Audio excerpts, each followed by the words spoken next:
Let's watch this O2O Ultra Stay Lollipop Lipstick. And sobrang trending nito dito sa TikTok. Kasi ito daw ay smudge-proof, waterproof. Grabe yung component niya. Para siya yung Monami na Ken. Parang sarap niya kainin. I really like the shade range kasi meron tayong nude, may pink, may red, may orange, may brown. The first shade is 01 Miss Pink. Ito yung kanilang nude color.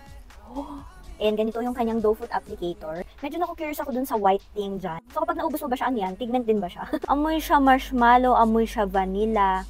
So one dip lang to guys. And yung nauna, diba, ini-swatch ko pa dito. So ito yung kulay niya.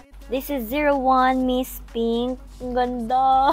Pag medyo ayaw mo ng loud, tapos for everyday use, ito ang ganda. Next is 02 Milk Tea. This one is like peachy. Ooh! Sana mag-tone down siya pag natuyo siya. Kasi hindi ko masyado bet yung mga kulay na talagang sobrang orangey. Hindi ko alam, hindi kasi bagay sa akin.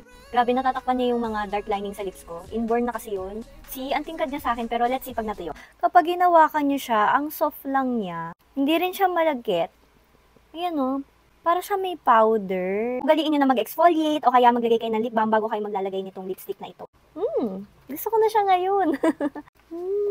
Impressive. Next is 04 or Pumpkin Brown. Ito, mas kitang-kita mo talaga yung pagka-orangey niya. Tapos may hint ng brown. Ba't ganun? Alam ko ayaw ako ng orange, pero parang maganda naman pala. Alam ko nagawa nung hair ko. Di ba medyo kakulay siya? Ganda. Yung apple red, sobrang tingkad niya na red. Grabe, galit na red to. Parang pang kontrabida levels. Ayan, lumagpas pa. Hupak, di ba? Parang sobrang galit na red ito. Parang siyang red-orange pala. Anong ginagawa mo dito? Puti siya ngipin, no? 06 Wild Berry. Ooh, this one is like may pagka-pinkish red. Ang ganda din. Ganda.